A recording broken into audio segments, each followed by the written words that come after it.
What is up, beautiful people? My name is Minnesota Burns, and the first episode of Connection Interrupted is brought to you by New Girl, a new show premiering September 20th on Fox, and you can watch the trailer by clicking the annotation on the screen, or you can see the entire first episode for free on iTunes. Link is in the description.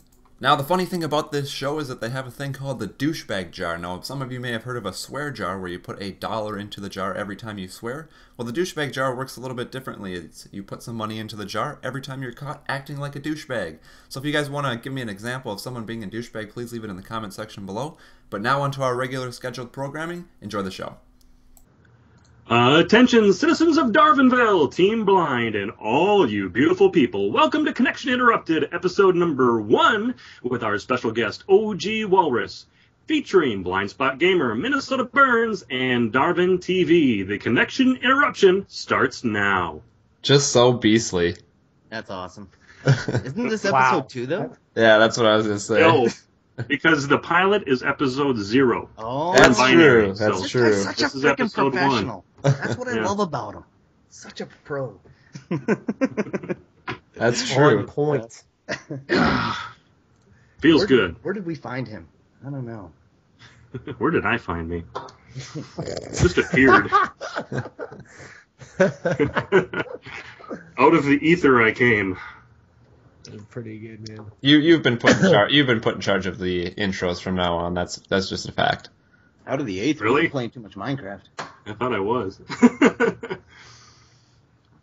Anyways, you want to kick Alrighty. out the first topic, Darwin? You can lead us into it if you'd like. Alrighty. First topic of the evening. Where were you on 9/11? Not today, 10 years ago today.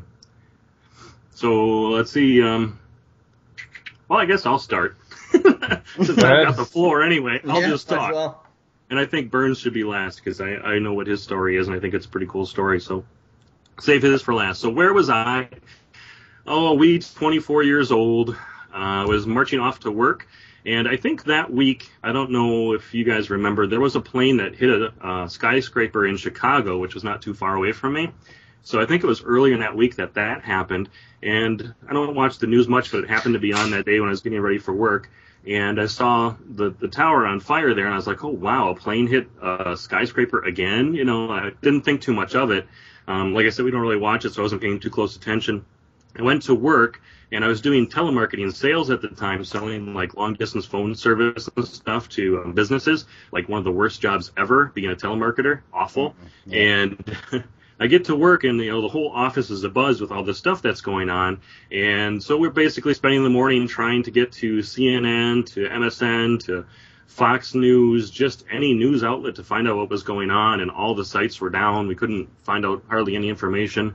We were calling people, soliciting them for phone service, and they're like, how dare you? Do you know what's going on? We're getting filled in from these people that we're calling, and, we're telling our bosses, we can't keep calling people, right now. It's not a good time. And they're like, well, we have a quota to fill. You have to get your calls in, and we have to make this amount of money today, and all this kind of stuff. And, they were pretty insensitive about it for quite a while.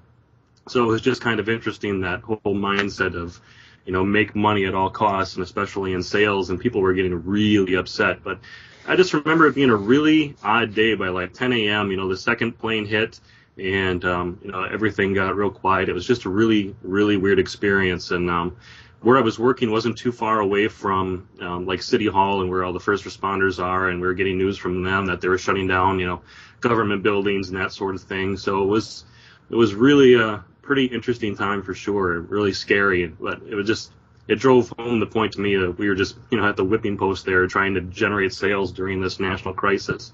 That's one of the things I remember about it. So I was at work. That's pretty much where I was. In Chicago. Well, I know there was a lot of talk at the time that the Sears Tower was a target, right? And I'm sure that was probably pretty scary. I lived, at the time, 2 hours from Chicago, in northern Indiana there. And even just being in that close proximity was scary, Yeah, certainly with big cities. I was in a relatively small town, so we weren't too worried about it. But, yeah, I would think any of the larger cities, San Francisco, Washington, Chicago, Atlanta, Well, at Boston, the time, all those big cities would be pretty scary. at the time, you didn't know what the extent of the plan was, let's say. Even once you realize that it wasn't just some random accident per se, right? You didn't quite, no one knew, the full breadth of what was gonna happen, and that's what made it scary anyways, especially. I mean, I was 22, and like you, I was at work. I was a day shift supervisor at a factory, and I remember coming to the office, and one of the receptionists had brought her TV in from home and set it down in the office and turned it on. And I'm like, what are you doing? Like, who the hell brings a TV to work? And she turned it on, and sure enough, it showed after the first plane had hit, I think. And, so I sat in the office with the rest of the morning, really, and was watching, just, eyes glued to the TV, trying to, figure it all out. What the heck's going on?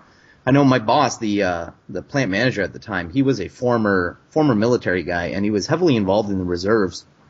And he was pretty much on the phone, with military personnel. He was pretty high up when he was in the military, but, he was on the phone all day long, behind closed doors. And, trying to solve it too. But, so yeah, I was in the U.S. at the time. I wasn't in Canada. It was pretty scary stuff. I don't think people grasp how much, the media influences, the U.S. or how much Americans are inundated, with media on a daily basis. The common conception about, Americans, we'll say the common global stereotype about Americans, that they're ignorant, that they're arrogant, things like that. And I just don't think, having been born in Germany, I'm a German, I grew up in Canada, lived in the U.S. for 10 years. When I lived in the U.S., you were inundated with negative media. I mean, 24/7. I mean, it's in your face all the time. You can't get away from it. That's what sells, dude. I mean, that's, and it sucks. It really does. You'll get 5 horror stories for, I'm just making a statistic up, or a ratio up. 5 horror stories for one, upbeat, positive, heartfelt, absolutely, eye-opening. I put my wife on a quota. She watched the news all the time. I said, look, you're only allowed to tell me one tragedy a day. Because I'd come home from work and she'd be, this kid was kidnapped, this one was raped, this, it's like, and all this ridiculous stuff. And it's like, you know what? One tragedy a day. That's all you get. I don't want to hear anymore because I don't know how a person lives. I mean, it's just like all you hear is that negativity. But anyways, I don't mean to digress. I mean, I think we can even make that a topic another time. I think Darwin can say that this is true. Isn't the whole idea of a news station that broadcasts news to get ratings, if it bleeds, then it leads? Yeah, definitely. Especially, as Blindspot was saying, in the United States, that's certainly the case. You always lead with the tragedies and high emotional type things, and feel-good stories usually come last, if at all. Yeah. Anyway, so that's where I was September 11th. What about you, Walrus? Well, I was 19, and I was probably going on 14. I was really immature, and I was working for AT&T in their mobile division, and I'd been in a relationship with a girl for I don't know, maybe a year and a half. It's pretty serious, and I was happy with it, and all of a sudden it ended abruptly right on this day. Really? So yeah, and it was really tough. I was at work, and I was trying to focus on work and trying to focus on patching things up with her via text messaging and all that kind of stuff, and then we get this news that there's this awful event that has taken place, and and I was pretty naive. She had basically messaged me that we're all gonna get into a van and go to Canada without you because America's not safe anymore. So we're ditching this bitch. And I was like, what? This is craziness. I don't want to I don't want to lose you, and I don't know what's gonna happen next. And I remember feeling very afraid. Like I didn't know what was going to happen. I didn't know if I was going to be, I don't know. I had no idea what was going to go down at any moment when this news was coming through the radio and the internet and television. It was a pretty intense time, and I was just at work, panicking, frustrated, and scared out of my pants. I mean, it was crazy. Am I up now? I think you're up. Am I up? All right. Well, I was in 10th grade, and I believe I was in Spanish class at the time, and it was we didn't get the news till well after it happened. It was what was it, like 8:30 in the morning that the first plane hit or something like that. And I believe we heard about it around like an hour after it happened. Someone just popped their head into the room and was like, you guys need to turn the TVs on or whatever. And this was back before, we only had like the local news and you had to play with the antenna. This was before schools, get all the cable and everything like that. But I don't really remember too much about it except that it really, looking back on it now, it just seems that it's unbelievable that it even happened. Like, I was like 15 years old, didn't really understand it at the time, just knew that a lot of bad shit was happening. But Darvin was saying that I had an interesting story. I don't know anybody personally that was killed in it, but I do know someone that knows someone that was close to them, and that was one of my classmates. Her uncle was one of the people who stormed the cockpit in Flight 93. Oh wow! Wow. Yeah, so I remember from that one day. I went to a private school, so we had like a little chapel, and I just remember like in between classes, like her. I didn't know her very well, but it was just like her in the chapel, like crying and praying with like a bunch of friends. So that kind of hit hard there, and I didn't really know it was her uncle that was in one of the airplanes till later on, but that was kind of my connection to it though. So, and obviously there was a movie remade on it as well, Flight 93. Mm-hmm. Highly suggested if you haven't seen it. So that is my That's story. cool, yeah. I haven't seen that movie. How old is it? I believe it came out maybe I have no idea, like 2006, 2007. Yeah, I was gonna say 4 or 5 years after. Yeah. I'll definitely check that out. Yeah, I haven't seen that. It sounds good though. Yeah, for sure. Yeah, I just says it was great. It's 2006. crazy. 2006. 2006. Yeah, it's interesting because I'm in San Diego, and 2 nights ago we had a blackout that basically went from San Diego to Mexico. I think it started in Arizona, and moments where I don't know, I guess for lack of a better word, frailty. It's almost like those moments where you're just rocked and something happens that you don't expect and that you're not planning for, and it just, I don't know, it really makes you think. And 9/11, I know for me was one of those moments where you just don't know what's going to happen next, and it's a crazy experience.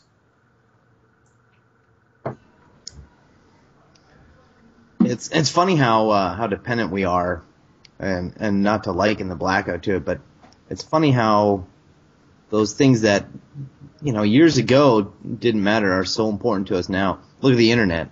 I mean, when my internet goes down, or I'm sure when you guys do, I'm pissed. I mean, when I'm without internet, it's like, do you know what I mean? Yeah, we're so dependent. It's like we're so like, well, what do I do now? Xbox Live is down, internet's out. Go to the park? What the? What Are is you the freaking nuts? What is do they have this? Wi-Fi? What is this? What is this sunshine? Or it's like you go out to like a public place and you like pull your phone out and you're like, oh, no Wi-Fi in here. This is bullshit. Yeah, let's go. Whose idea was this restaurant? True, all right, true. enough depressing topics. Let's Let's move on to happy thoughts. like Yeah. Battlefield. Before we move on, just a thank you to all the people that helped out on that day. And then we can move on. Absolutely. That's it. Yeah. Yep. And while we're on thank yous, I wanted to thank everybody for coming back for the first episode here. I mean, we had a lot of really good feedback from last week, so that's why we're doing it again. And so I'm really pleased that it went really well, and people seem to enjoy the show. So thanks to everybody for coming back to see the live stream. And then for those of you who'll be listening to this on Burns' channel later this week. Look out, PK. We're coming. We're coming for you. All right, Burns, back to you. Lead us along, sir. All right, I guess the next topic was going to be, it'll probably branch off into many different things, but I cannot wait for the Battlefield 3 Beta. It needs to come out now. I want to play it. Yeah. Did you were you one of the Medal of Honor guys? I did buy Medal of Honor. I can't even remember if it was limited edition or not, or even if I entered my email in there, because that game was so bad I sold it right away. Oh, I know. I'm with you. So I checked my Yahoo that I never use every once in a while to see if I somehow got it's only 48 hours though. It's not like anything huge. Yeah. Well, it was supposed to be the 9th, right? Well, there were never, that's just rumors. Oh, I see. Yeah. So I don't know. I'm pretty pumped for it. Yeah, I don't know. It's going to be a public beta, right? Yep, it's a public beta. It's open to everyone. It's free, and they said it's gonna probably be open all the way up until launch, and then they will do a day one patch. So I imagine they've got to give themselves at least a week to patch anything that's brought up in the beta. Yeah. Well, that'll be. I don't know. I had heard today from someone else that the 29th is kind of the rumored date now, because people thought it was the 9th, and then it was going to be the 11th for the public, so 9th for Medal of Honor, 11th for the public, and now the rumor seems to be, the majority rumor, the speculation seems to be the 29th, 27th for the Medal of Honor people, but... I honestly thought it would be earlier, because now their beta's got to compete with Gears of War 3 coming out. I thought they would have gone for the counterpunch after XP and just released it right away. I thought so too, yeah. But, I don't know, maybe XP didn't make that big of a splash, as far as they're concerned. What did I hear? And this might have been on last week's show, where they had the $100 million advertising budget lined up. They do have a $100 million advertising budget lined up, so I can see it like any day. I mean, I've already seen a couple of commercials on TVs, but I imagine any day they're going to start shoving it down people's throats. Yeah. Well, what do you think, Walrus? What, for Battlefield 3? I think it's... You guys are talking about $100 million advertising budget for Battlefield 3, right? Yeah. Yeah. I don't know. I think they're crazy for not countering. I mean, Call of Duty XP was insane. Basically, they made it known that, hey, they're going to try and make that game a national pastime in America. Yeah. That was their whole freaking push, and they had Really? they had a lot of substantial evidence to back it up. I mean, they weren't just, they didn't just have their fingers in the gaming industry. They had it in the automobile industry. They had it in the professional sports industry. They had their fingers everywhere. I mean, it was pretty interesting how they had this thing set up, and it was, as far as like a single game presentation goes, it was unprecedented. And I think EA is insane for not. I thought they were going to counter it right away, like Monday morning. They should have. I mean, that would have been the smart move. But that's the thing. Like, I've been not too closely following it, but for the most part, what I've seen is EA likes to let their game talk, do a lot of the talking. Yeah, and, they do. And that's great. It's a loud game. It's a fantastic game.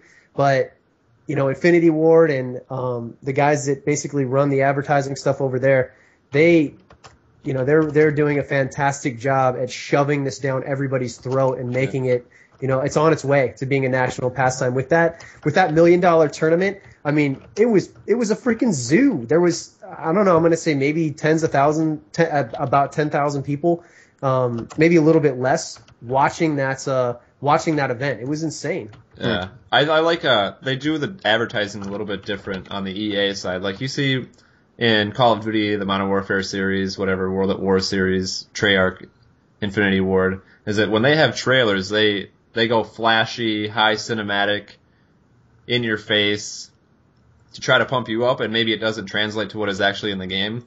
With EA, if you notice with their trailers, they're going with this is what it is, and this is what you're going to see when you play the game. They've kind of gone with that approach. Well, the other thing is, how many Battlefield 3 or how many Battlefield advertisements have you seen on a professional during a professional sporting presentation on TV? None. You see Kobe involved in Call of Duty. You see professional athletes involved in Call of Duty. You see they just introduced this new Jeep. So that one girl that won it there. She was something else, man. From the PMS clan. I'll tell you, she was something else. I think I've actually played against her before. Wow. I played in a ground war with Stone Polo and Shakedown 2012, and I played in a ground war against an all-female PMS clan. I'm not sure if she was one of them, but we absolutely tore them up. It was funny. Anyways, that Jeep looks sick. I mean, that was one awesome vehicle. I don't know. Maybe the reason they didn't counter right away is maybe it was just a little overwhelming for them, and maybe they needed to go back to the drawing board with what they had stored up for what they were going to advertise. Or could it be some level of, I don't want to say arrogance, but kind of nonchalant attitude about it. Like, yeah, maybe they were just like, we don't care. Blow them out anyway. Yeah, they could they've thrown that gauntlet down, and so I could see like, what's that XP thing? Whatever. We're doing our beta later. Let me ask you guys this. I hear so often. I'm not a Battlefield player much. I don't have that much experience. So many people tell me it's a different game. It's not Call of Duty, right? Call of Duty is Call of Duty. Battlefield is Battlefield. And with that being said, it has a different following. And is it possible that they don't give a shit? I always wondered, why in the hell would EA and Activision release games within a week of each other if they're direct competitors? Why not make a backroom deal and say, look, I'll take these 6 months of the year, you take these 6 months of the year, and from a business standpoint, right? Why release at the same time? And so is it possible that they actually believe, and maybe it's true, but they actually believe that they're different games with different followers? Yeah, but I think Battlefield's kind of made it known that they want to cut into the market that Call of Duty has. They want to cut into the sales that they make. I mean, obviously the sales aren't going to drop or anything like that this fall. They're still going to break records, but I think Battlefield just wants a piece of that pie. Yeah, everyone I've talked to is going to buy both. But I mean, if they, like you were saying, like you take 6 months here, you take 6 months there, they're going to be fighting for the holiday season. Who do you give it to? Yeah. Well, one guy gets holiday season, the next guy gets tax season. Big question is, what game are you going to be playing in 6 months? That's true. And I think that's where, Christian, your point of they're two totally different games comes up. And the fact of the matter is, Call of Duty is simply put a fast-paced arcade game from the multiplayer that is really all about in my opinion, the ADD generation, or the people that have, that need that quick fix. Exactly. There's not a lot of, you get a lot of people that rage quit. You get a lot of people that's, for lack of a better word, I think younger guys that are playing that game, focus on that game. And then as far as the Battlefield community goes, from what I've seen, it's the guys that are a little bit more mature, that spend more time on the internet with their friends and coordinating a group of people to play with, as opposed to just, this is a game that anybody and everybody can pick up and enjoy and, I guess basically come to terms with pretty quickly and feel familiar with. Whereas with Battlefield, it's a whole different experience. You got to put the time and effort and energy into it. You almost need people to play with. You can't necessarily play it by yourself and have a lot of fun, because it's so team oriented, and there's a lot of strategies and tactics that go on in the gameplay. Yeah. So to cut into the market, Burns, maybe you know some more details. Are they looking at putting in a more Call of Duty-esque game types and game modes? Battlefield Bad Company 2, they implemented Team Deathmatch, and I think they're going to have maps that are smaller and maps that are, the rush maps where it's like on console it's 16 versus 16, I think, and then on PC 64 versus 64. So they might have the small maps just for Team Deathmatch, like 6v6. I don't know. I really don't know where I'm going with this, but I did have a question for OG Walrus, since he's played Modern Warfare 3, and you were saying earlier that it feels a lot like Modern Warfare 2, and so I'm going to ask this question from a sales standpoint, and who benefits and who suffers.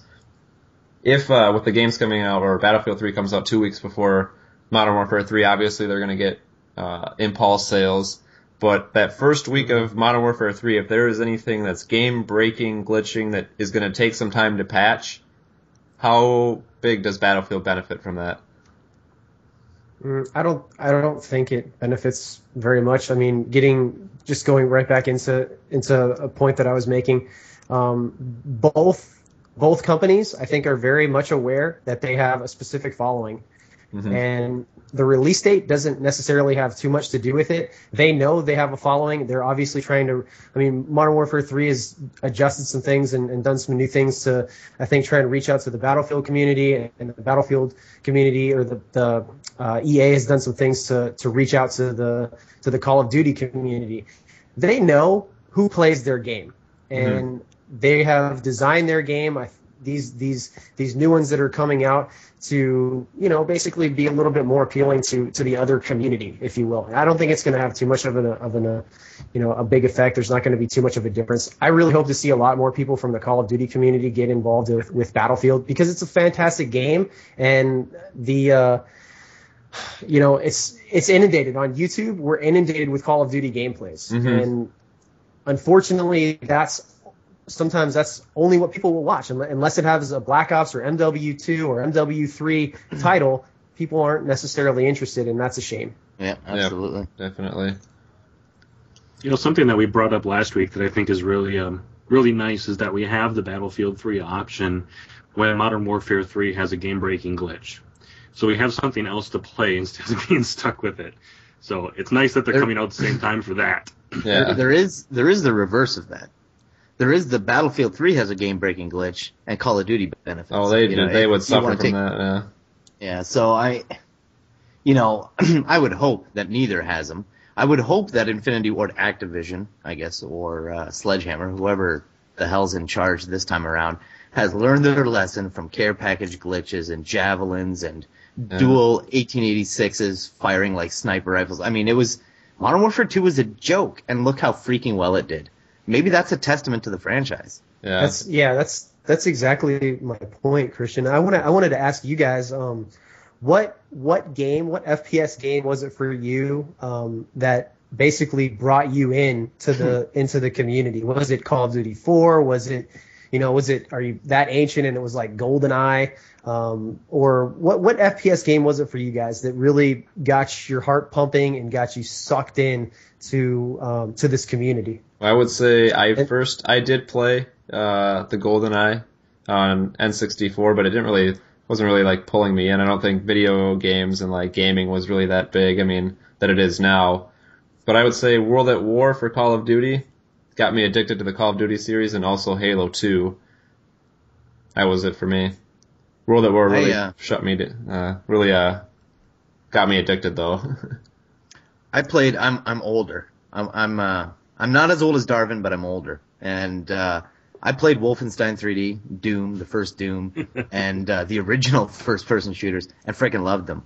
And as probably most of the stream knows, I'm legally blind, and I let first-person shooters go after a while because I felt I just would never be able to. I'm a competitive person. I like to win. And I felt that because of my condition, I'd never be able to compete at a decent enough level. I played Unreal Tournament 2 and 3, and got my ass handed to me. I couldn't not get that game. I could not be good enough in that game. And so that's kind of when I dropped first person shooters. My buddies, they'd play Halo. I'm like, nah, no thanks. I'll play something else. And I got into the RPG scene pretty heavy. But then we bought my son an Xbox 360 for Christmas a couple of years back, and bought Modern Warfare 2. And he was just raging about it, not raging in a bad way, but just raving about it, about how good it was. And I'd watch him play. And I'm a gamer at heart, so I just had to pick up the controller and try it. And it took me a long time. I actually remember my first kill. I was using the SCAR, and I was sitting there, like, looking down these stairs, totally camped it up, waiting for some dude to come just so I could say I freaking killed somebody. And sure enough, I did. And I never looked back. I mean, I freaking love Call of Duty. It was so accessible. And I think I was listening to a Pardon the Dashboard episode, which is another fantastic weekly podcast, and they were talking, the aviator, Eric, was talking about the accessibility of Call of Duty and how that kind of supersedes Battlefield to some extent, because anyone and their brother can pick up the controller, play Call of Duty, and be the occasional hero. Whereas Battlefield, it's that team-oriented. You have to strategize. You have to be aware of everything. You cannot not be an objective player and do well, and so I think Call of Duty has that little bit of edge. Maybe people are starting to come across, maybe Battlefield is starting to realize that, and that's what you were talking to, Burns, is starting to maybe try to move into that market more to be more accessible. Mm-hmm. Who knows? And same with Halo too, though. That's why Halo isn't as popular anymore, is because that game is very team-oriented, very skill-oriented, very outsmart the other play-oriented. Unlike, what you were saying about Call of Duty, where anyone and their mother can jump in and play. Yeah. Did you guys ever play Tribes? Anyone in the stream ever hear of Tribes? Tribes 2, Tribes Vengeance? Only the old men. Only the old men in here have heard of it. It was Halo before Halo, and that's how I look at it. Or Halo Reach before Halo. It was an amazing game. One of my favorite first-person shooters of all time. And it's actually coming out. Tribes Ascend is coming out this December on consoles for the first time. So keep an eye out for that. I'm going to be getting that for sure. But Darvin, when did you start playing first-person shooters? Yeah, well, since you kind of went way back, I'll do the same thing. I did some Wolfenstein. I did some Doom back when 3D graphics were the new thing, and that was cool. I also played Unreal Tournament and also got it handed to me.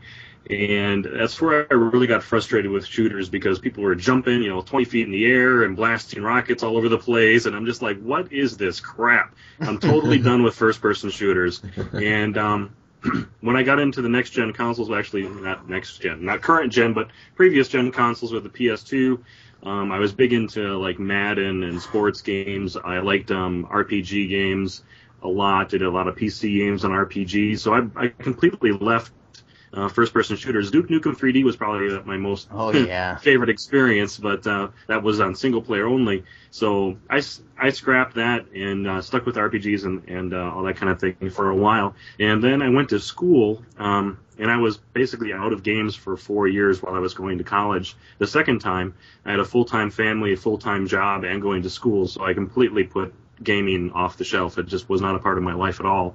I pretty much got up, went to work, went to school, went to bed every day.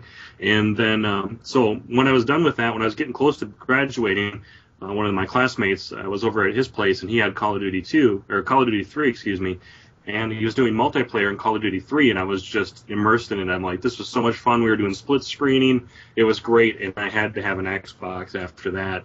So I picked up an Xbox, graduated, and got a Call of Duty 3. Did that for a while. Modern Warfare came along. We were both super psyched to play it. We both played it and hated it. And went back to Call of Duty 3. Wow. It was so different. I mean, when you're playing Call of Duty 3, all the loadouts are predefined for you. There's no such thing as kill streaks. The maps are bigger. It's almost like a Battlefield Bad Company 2 kind of feel to it. The maps are so large. There's vehicles. So Modern Warfare was a big shift, and that wasn't one I was ready for. I'm like, look at this. I have to pick all this stuff out, and what's this, what's the best, kill streaks. Ugh.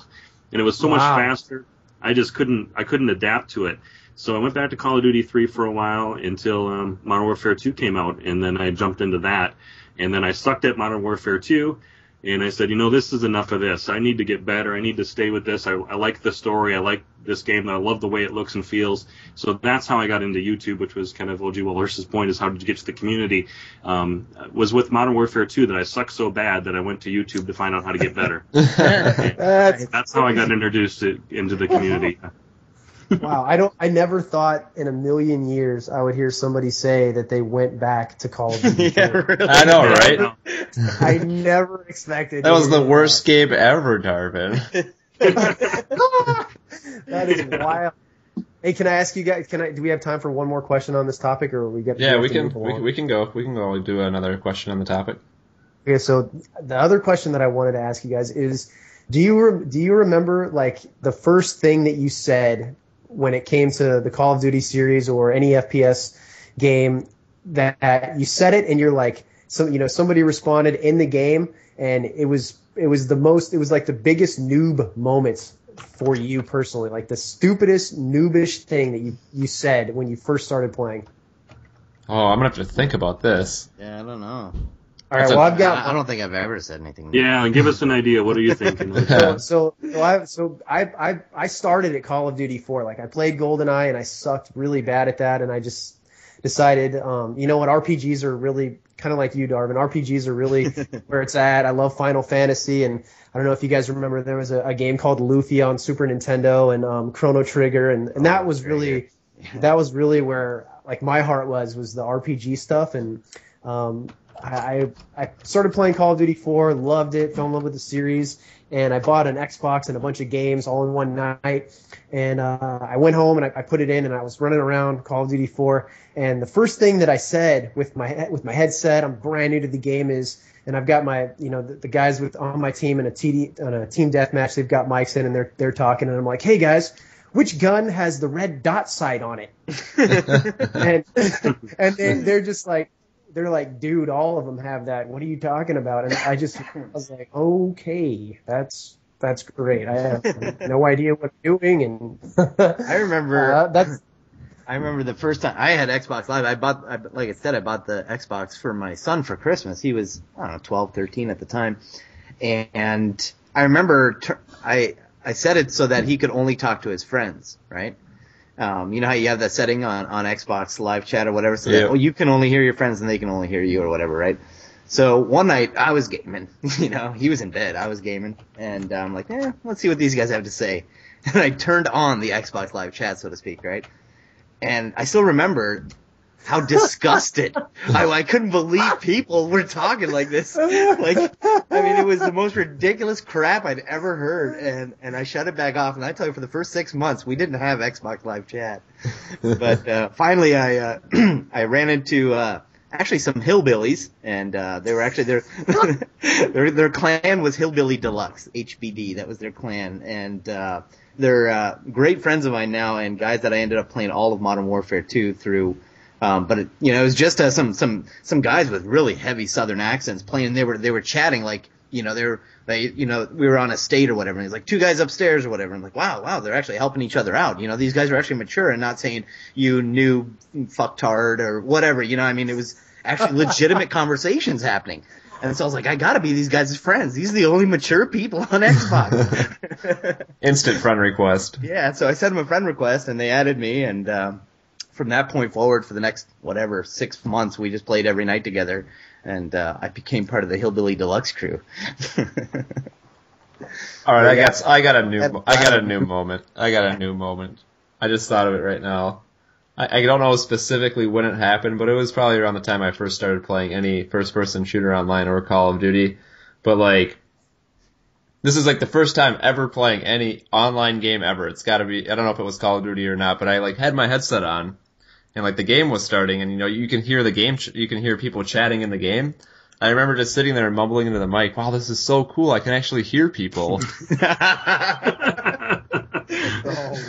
Oh wow! And the troll was born. It was. The troll was born. Crazy.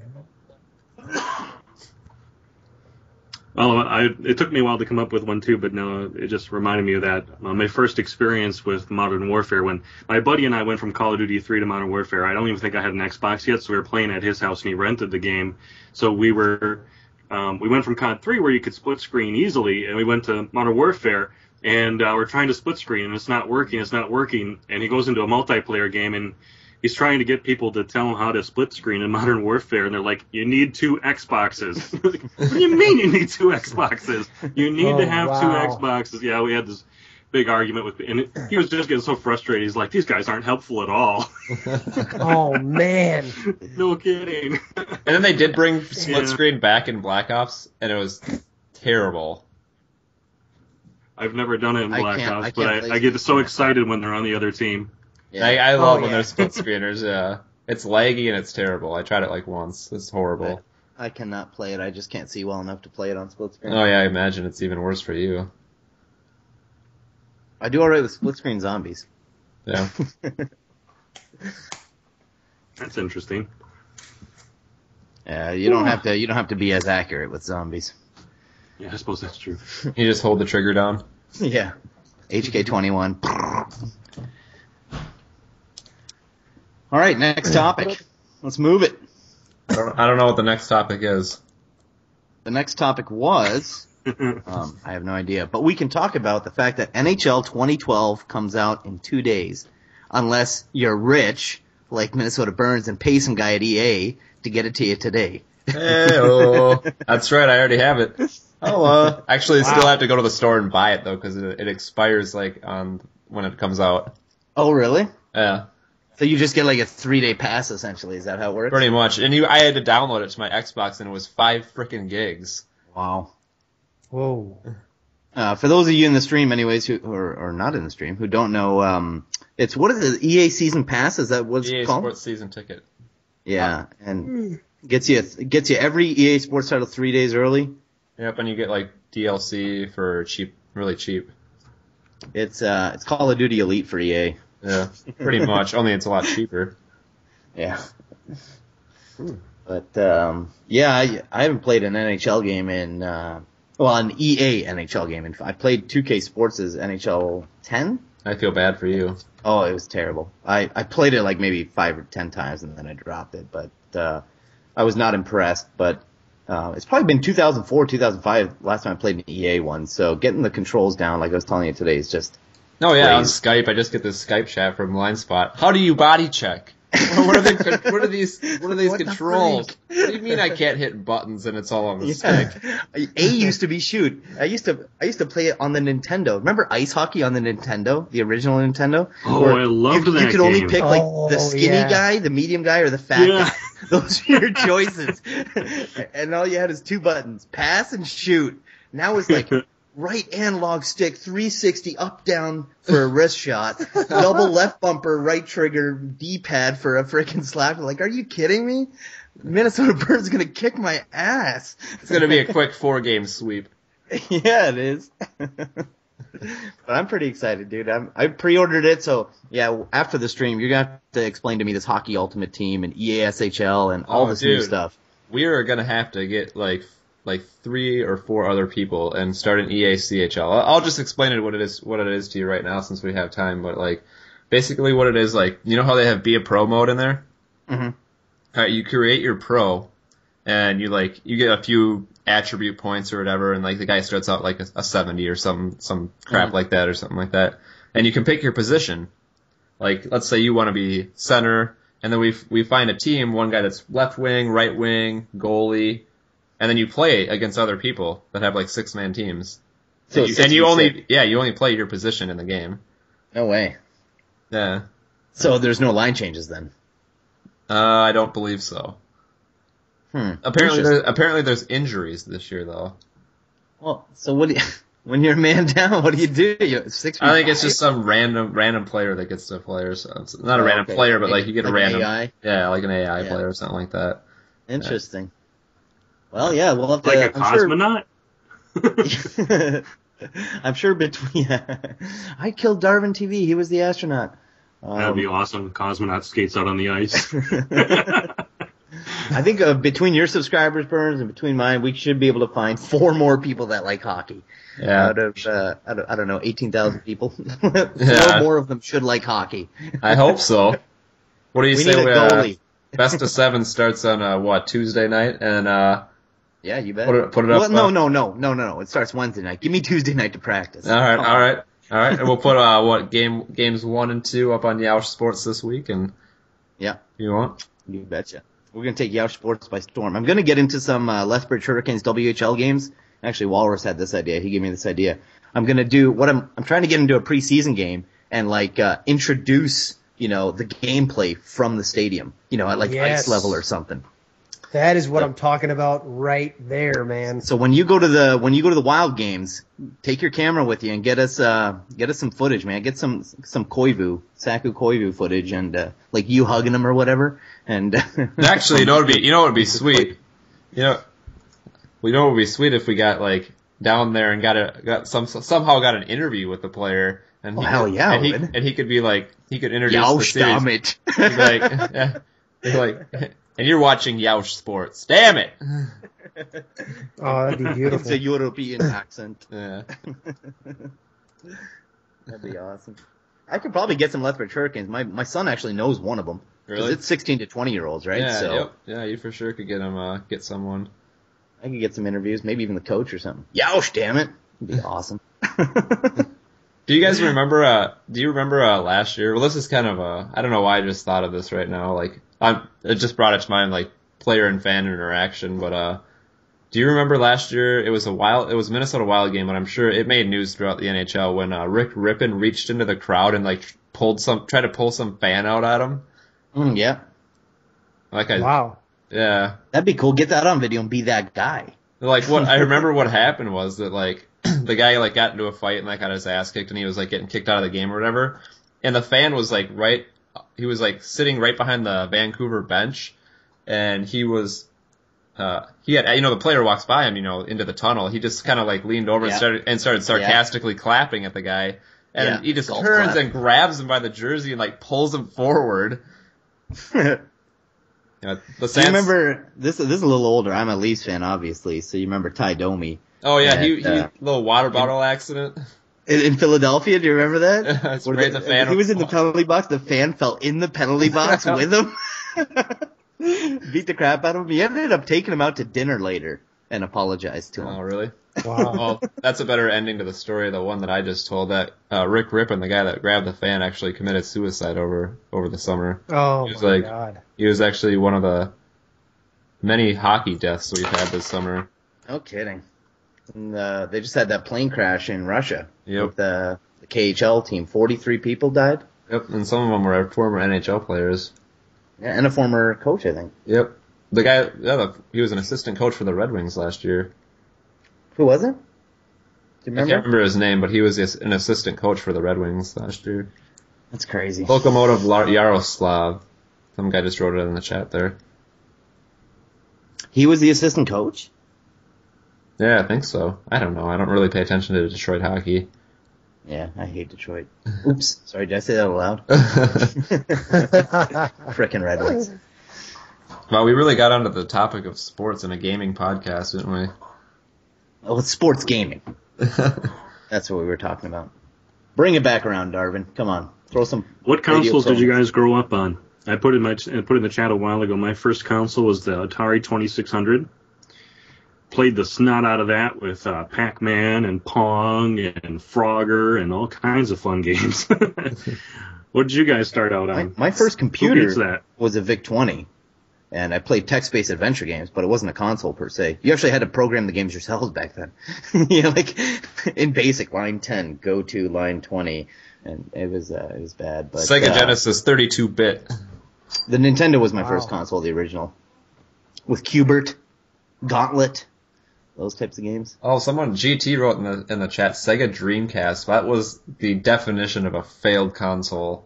No, come on, TurboGrafx Oh. 16. Okay, what about Virtual Boy? Nothing can top Virtual Boy for a That was failed bad. console. That was the worst attempt ever. The Nintendo Power Glove? Oh, the Power Glove. Oh, did you man. Do you guys remember that movie, The Wizard? With, Yes. Yes. Fred the guy Savage? from the Wonder Years. Yeah. Yeah. Old That was school. hilarious. Where they I had to wanted play to see Super the Mario Wizard. Brothers 3 for the championship or whatever. Yeah. I so wanted to be him. Oh, who did it, man? Paperboy. I loved that game. Paperboy was great. That was fantastic. That Yeah. was a good game. Oh, My man. favorite game on the original Nintendo had to be Super Tecmo Bowl. Contra, Oh, Contra, yeah. come on. Yeah, up, down, left, right, A, B, start. Start. Yeah. Select start. Is it select? It was select start. What's the Yeah. select? I was remember Oh, you were mentioning Duke Nukem earlier, Duke Nukem 3D. I remember Duke Nukem when it was a side scroller, like Mega Man style. Yeah, that was before Duke Nukem 3D. I didn't play that one, but I know about it. Mega Man, that was a great franchise. Yeah, Mega Man. Metroid. Oh, Metroid, how long did that go? Well, I guess I know they just released one, but oh man, those are good games. Metal Gear, back before it was 3D. Anyways, I'm getting all nostalgic. I'm gonna go to Mega Man. GameStop and buy a Sega Genesis tomorrow. No kidding. Like I'm gonna go buy a Nintendo. I wonder if I can get it online. There's got to be a way to rig it up. my original Nintendo still works. I still have it. Do you? Really? Yep. You have to blow in the cartridges, though. How much are those things worth on eBay if it's in good condition? I have no idea. I don't think anything, dude.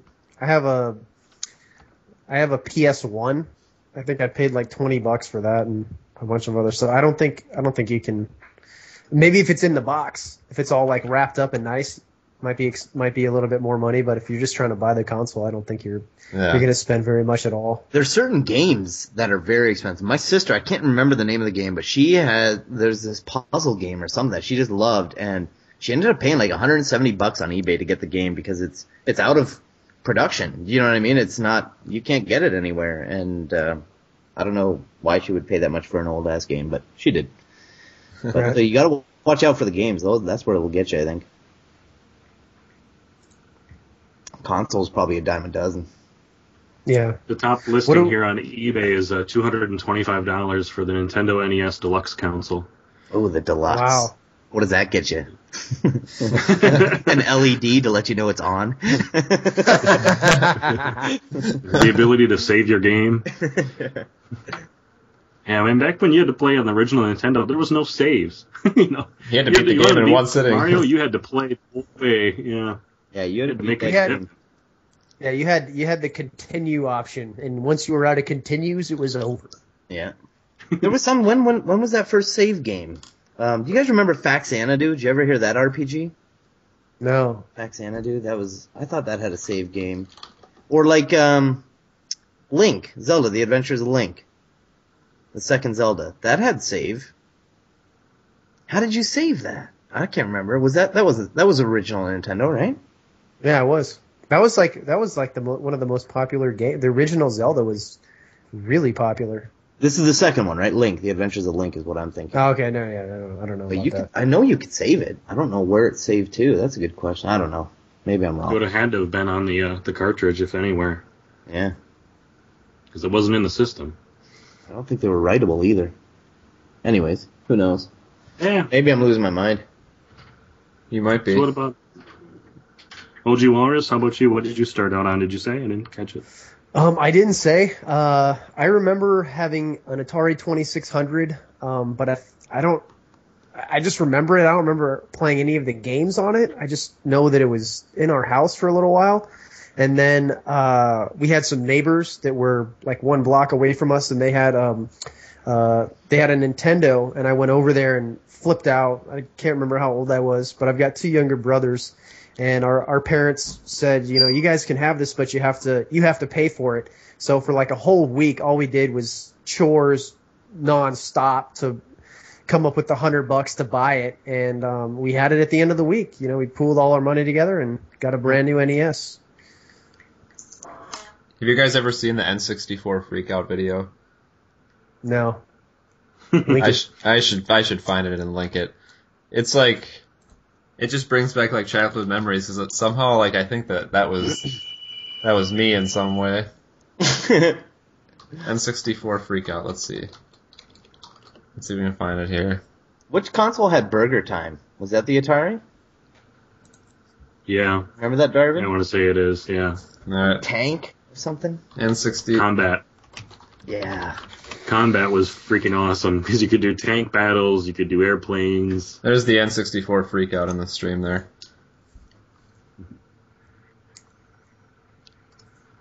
It's like a little kid. We're gonna pull a. Oh my god! I have seen this. We're gonna pull a PKA and crash YouTube. Is that you, Burns? Yeah, it is. In slow mo. I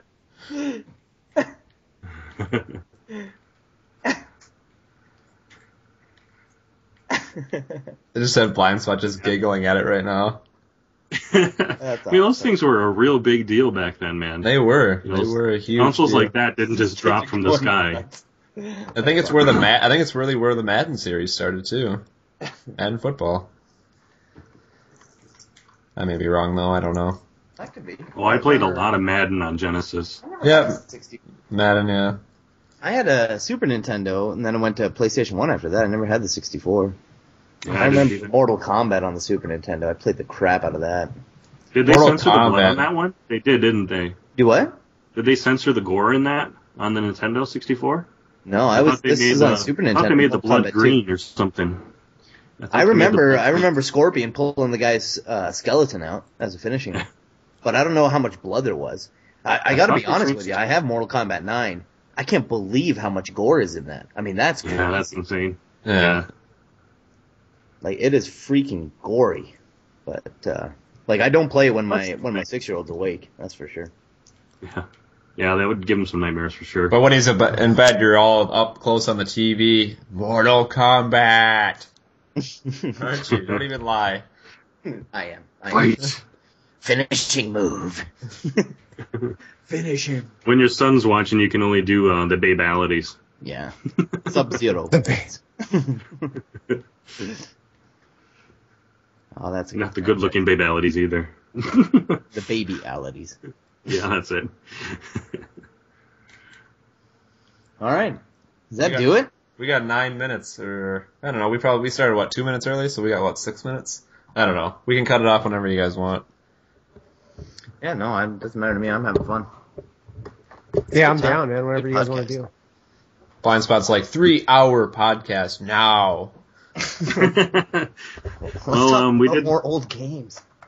Well, I was thinking we haven't really tapped OG Walrus too much for what his experiences were on COD XP, other than talking about it a little bit. What was your actual impressions of the game, that sort of thing? Let's do highlight, low light, and yeah, there you go. Something like that. I don't know. Highlight, low light. All right. Something bizarre.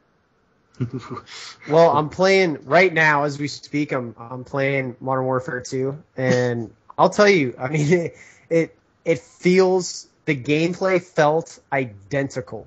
I mean, absolutely identical. Obviously, they added some twists and some tweaks along the way. I mean, they took away the one thing for me that was really big and noticeable is the fact that they brought extreme conditioning, I guess it was called, in Call of Duty 4 back. So you don't have unlimited sprints. And for an objective player like myself, that was really big, noticing that I can't just run around all over the map. The hit detection did seem a little bit off. The new game mode, Kill Confirm, was a lot of fun to play. I'm just giving you guys like a synopsis, a general synopsis of the whole thing. Is that the dog tag deal? Yeah, they took a page right out of Crysis 2, and I liked it. I mean, it's personally my least favorite game to play is Team Deathmatch. I hate that game mode. I can't stand it. It's boring.